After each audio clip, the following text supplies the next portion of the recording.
Tema que hoy vamos a trabajar es el de emociones en el aula. Les doy la bienvenida y vamos a dar una breve introducción de qué tiene que ver con las emociones, el aprendizaje. Cuando uno empieza a hablar de emociones en el aprendizaje, se pregunta muchas veces de qué estamos hablando. ¿A qué nos referimos cuando hablamos emociones? Nos referimos a que las emociones tienen que ver con el aprendizaje cuando los chicos sufren situaciones emocionales en su casa y de esta manera se les altera la capacidad de aprendizaje. Tiene que ver que un chico empieza a tener dificultades en el aula o en el aprendizaje porque su mamá está esperando un bebé o porque están en proceso de mudanza o porque murió o desapareció alguien especial para él. ¿Estamos hablando de eso realmente cuando hablamos de emociones? Los docentes en general tienen algunas ideas, algunas hipótesis que tienen que ver con qué le pasa a los chicos cuando empiezan a fracasar en el aprendizaje y muchas veces involucran estas ideas que tienen que ver con lo cotidiano. Sin embargo, cuando hablamos de estas cosas estamos hablando de las cosas que le pasa a cualquier chico y no por eso debería ser un trastorno que involucre el aprendizaje. En esta clase, cuando hablemos de emociones, vamos a hablar de las emociones que tienen que ver con lo cognitivo, que tienen que ver con aquellas emociones que se producen en nuestro cerebro frente a determinadas cosas y que van a estar involucrados en cualquier proceso de aprendizaje, ya sea en un momento de mudanza, sea cuando la mamá está esperando un bebé o simplemente cuando la vida misma pasa y no hay nada particular que suceda para que el chico tenga alguna dificultad. Nosotros sabemos que el cerebro de un niño nace con todo lo necesario para poder aprender.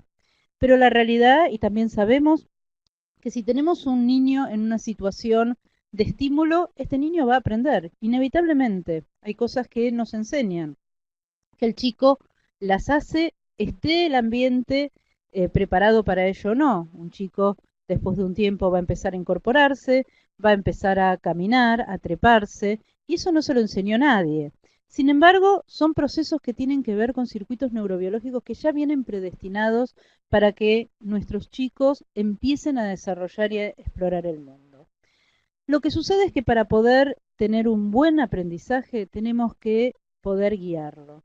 Y tenemos que guiarlo de una manera que sea adaptada, una manera que sea flexible y una manera que permita que el individuo a lo largo de su etapa de formación, al finalizar, termine con ciertas características de poder definir solo qué es lo que le sirve, qué no es lo que le sirve, a tener un pensamiento adaptado a cada una de las realidades, flexible de alguna manera y autónomo, que pueda pensar, que pueda decidir y que pueda poner en funcionamiento todas las estrategias necesarias en el momento que sea necesario hacerlo. La realidad es que las emociones guían el aprendizaje de las personas como un timón guía la dirección de un barco. Esto es lo que decía Damasio, uno de nuestros más célebres neurocientíficos en relación a los procesos neurocognitivos. La realidad sabemos también es que cuando el ambiente donde se está dando el aprendizaje sea un ambiente donde el estrés no sea el factor predominante, donde la conducta punitiva no sea la herramienta de cambio frente a las equivocaciones, cuando el mismo ambiente docente, el mismo ambiente del aula, permita que el niño de alguna manera aprenda a autorregularse observando la autorregulación de su docente y de los adultos. Esto va a ser un ambiente que va a funcionar como un fertilizante para que aquellos circuitos que están predestinados para el aprendizaje empiecen a poder desarrollarse y a poder crecer de una manera saludable. ¿De quiénes depende el clima emocional en el aula? ¿Ustedes qué creen? ¿Creen que en realidad depende de las capacidades del chico a nivel emocional, de cómo viene todas las mañanas al colegio? ¿Creen que solamente ese es un factor determinante? ¿O creen que tiene que ver con la diada maestro-alumno o con la predisposición que tenga este maestro para poder desarrollar un circuito de enseñanza y aprendizaje saludable? ¿O tendrá que ver con los compañeros, con cómo los compañeros se conducen dentro de un ambiente escolar y cómo ayudan a que sus compañeros aprendan. ¿Con qué cada uno de estos elementos tendrá que ver? O tendrá que ver con todos a la vez, y posiblemente no solamente con estos tres elementos, sino con los cerebros de cada una de estas personas. Los cerebros de todos ellos van a entrar en interacción constante y van a generar circuitos que van a ayudar o que van a, de alguna manera, entorpecer el proceso de aprendizaje. Y eso es el clima emocional en el aula. El clima emocional en el aula depende de todos ellos y depende de las emociones que surjan de los cerebros de cada uno de estos que conforman esta tríada. Hay un estudio muy interesante que tiene que ver con la UNESCO y que lo que han propuesto es que buscaron cuáles eran los factores que mejoraban el rendimiento en relación al clima emocional áulico. Querían ver cuáles de los factores que tenían que ver, si el profesor con los alumnos, si la relación entre los alumnos, o si el clima que estaba predominando en ese aula era lo que hacía que mejorara el rendimiento del alumnado.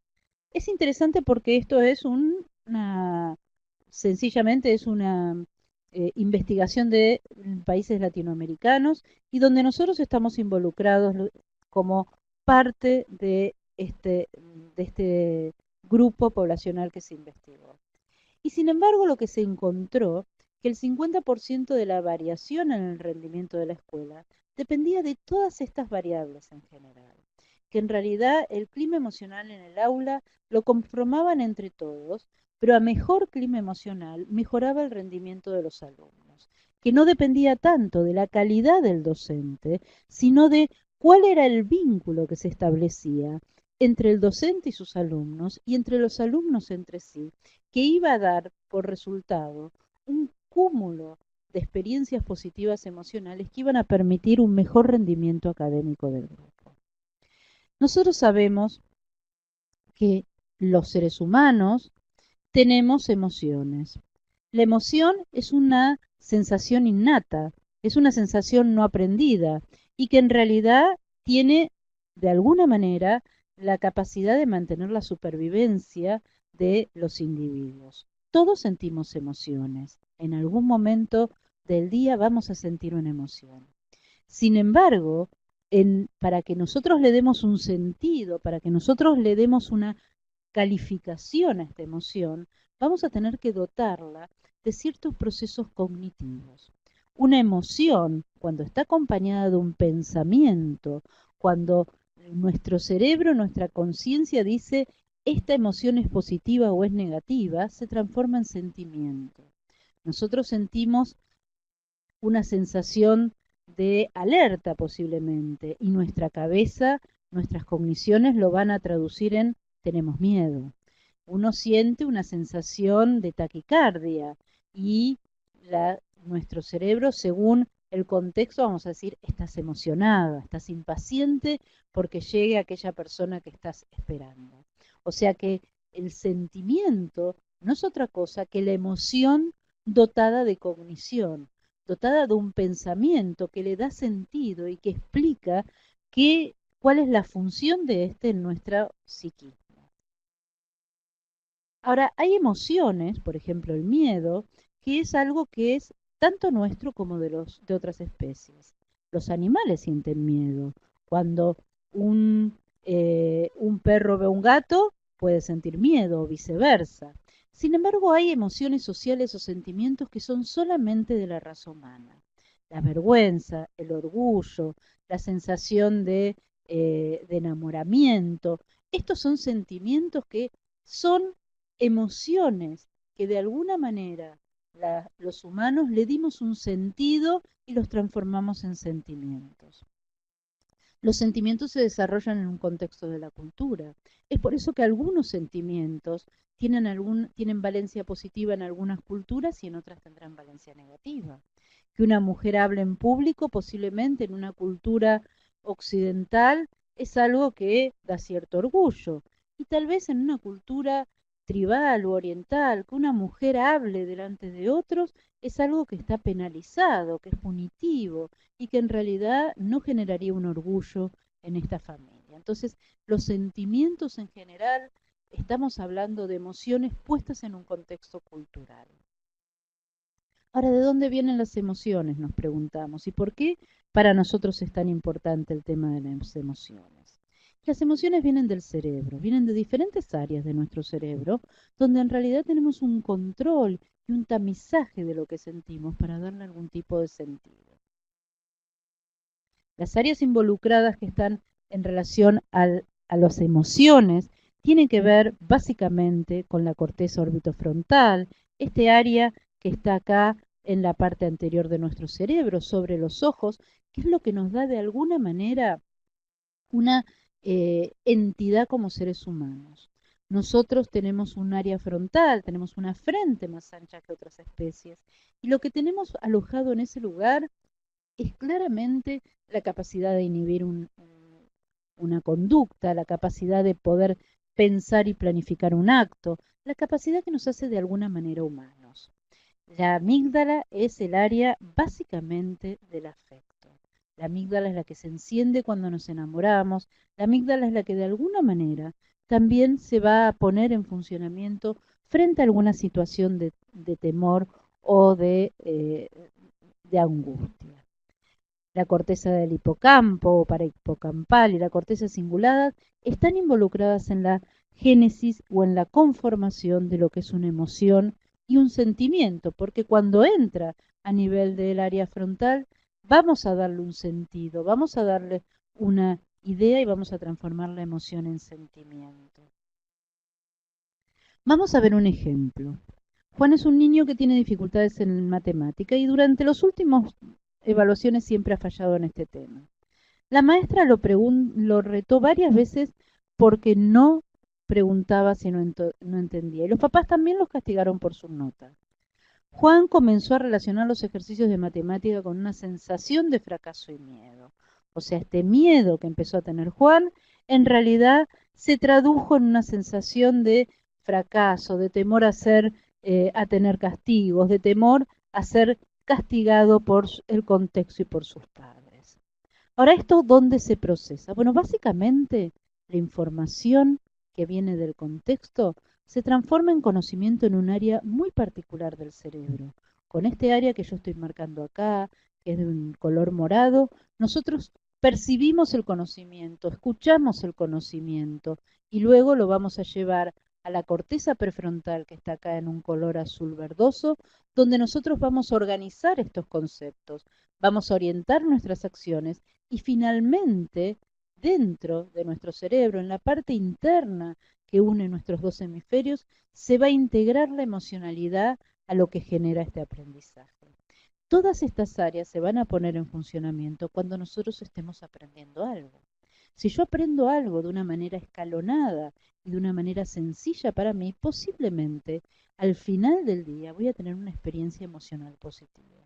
Ahora, si yo aprendo algo en lo cual sistemáticamente la paso mal, me siento mal, el aprendizaje va a tener una connotación afectiva negativa que va a inscribirse de esta manera en nuestros circuitos cerebrales y va a llevar una sensación de miedo o de hostilidad que no beneficia en absoluto en el proceso del aprendizaje. Estas tres áreas se disparan en forma conjunta. Cuando yo leo un texto, por ejemplo, reconozco las letras, pero también identifico el tono emocional de este texto. Focalizo mi atención y como me da placer, me siento motivado a seguir leyendo. Esto sería, por ejemplo, un circuito de un sentimiento positivo. Yo entiendo lo que dicen esas letras, le doy una tonalidad afectiva que me da mucho placer, que me hace sentir bien, que me genera un nivel de sensorialidad positiva y entonces yo me siento motivado y entonces conscientemente decido seguir leyendo. Esto es lo que pasa con un ejercicio de matemática, esto es lo que pasa con el análisis sintáctico. Si yo lo entiendo, si yo lo comprendo, si en eso me va bien, me voy a sentir motivado a seguir experimentando en ese área y por lo tanto voy a generar un aprendizaje con cierta impronta positiva. De alguna manera, fíjense que empezamos a hablar de emociones en el aula y terminamos de hablando del cerebro, porque en realidad nosotros sabemos que las emociones que vienen de alguna manera pegadas al aprendizaje surgen del cerebro y las necesitamos de tal modo para poder aprender cada vez con más éxito en el aula. Entonces, hablábamos de que hay circuitos que reconocen lo que aprendemos y que son los que hacen como una especie de backup de toda la información. Hablamos de que no hay un área cerebral, que es este azul, que es donde se alojan las funciones ejecutivas que tienen que ver cómo aprendemos, cómo nuestros niños aprenden, donde un niño aprende a planificar pasos, secuencias, a ordenar, a poder jerarquizar la información. Y luego aparece el circuito de para qué, por qué, y en donde ahí aparece fuertemente la dimensión afectiva. Aprendo para que mi papá me felicite, aprendo para que mi mamá se gratifique conmigo, aprendo porque a mí me da placer aprender y porque lo que estoy aprendiendo me hace sentir mejor. Si lo que yo estoy aprendiendo me hace sentir mal, seguramente voy a tener una conducta de evitación. Si lo que yo estoy haciendo, de alguna manera todo el tiempo el contexto me dice que está mal, de a poco voy a ir destinando menos energía a eso y cada vez me voy a distanciar más del aprendizaje. Y esto es algo que uno ve todos los días en el aula. Aquellos chicos que de alguna manera dicen, yo soy malo para matemáticas, yo soy malo para geografía. ¿De dónde sale ser malo para eso? Sale de una experiencia aprendida negativa donde sistemáticamente mi afecto fue de frustración y donde nadie pudo permitirme darme cuenta de aquellas pequeñas cosas que yo hacía exitosamente para poder seguir avanzando en el circuito del desafío del aprendizaje. Vamos a un ejemplo. Aparece una prueba. Cuando aparece la prueba, un niño lo que siente es una emoción determinada. Y esta emoción determinada se transforma en un sentimiento. Bueno, de alguna manera, esto es lo que sucede en lo que es el circuito de una evaluación. Entonces, si lo que yo veo me va a parecer que es fácil, de alguna manera me va a generar una emoción positiva y me va a generar un sentimiento de confianza para poder avanzar. Si lo que yo veo acá me parece tremendamente imposible de resolver, me va a generar una emoción negativa y lo que yo voy a traducir es un sentimiento de miedo y de rechazo finalmente. Hay muchos estudios que dicen que hay emociones que abren las posibilidades de aprendizaje y que otras las cierran. El miedo claramente es una emoción que inhibe. Es una emoción que lleva a la distracción, que lleva al vacío de atención. Es una emoción que en realidad produce un nivel de atención inmediata por el temor que genera, pero después de esto es muy breve y aparece la sensación de vacío. Esta cosa que dicen los chicos muchas veces, me quedé en blanco, lo tenía pero no lo sé. Y el sentirse amenazado lo que hace es que un chico despierta una sensación de inhibición y de inseguridad. Una sensación que en realidad lo único que lleva es al fracaso escolar. La neurociencia descubrió que esa educación tradicional que durante muchos años usó, donde había que memorizar, donde había que pasar adelante, donde había que quedar al descubierto de lo que uno sabía y no sabía, en general no permitía hacer un razonamiento, un aprendizaje razonado, un aprendizaje que generaba un pensamiento, un conocimiento de orden superior. Lo único que hace la memorización es guardar conceptos en estantes cerrados donde rápidamente estos desaparecen del nivel de la conciencia.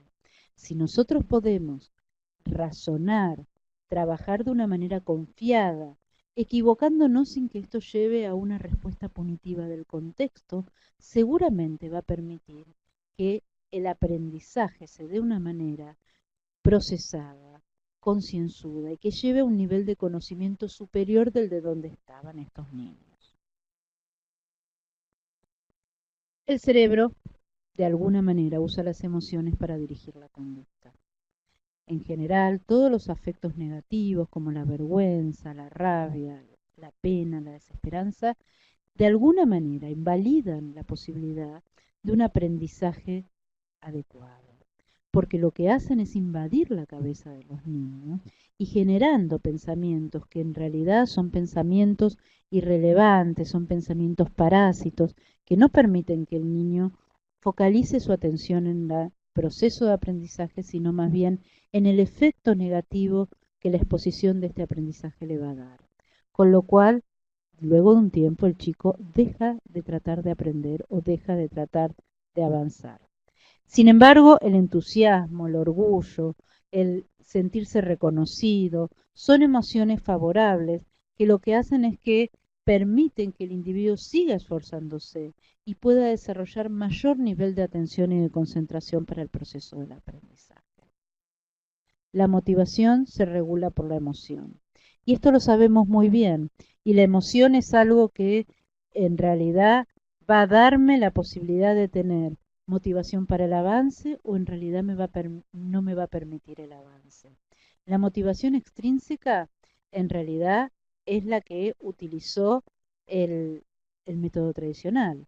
Si te va bien, te pongo una buena nota. Si te va mal, te voy a poner una mala nota o te voy a poner algún tipo de castigo.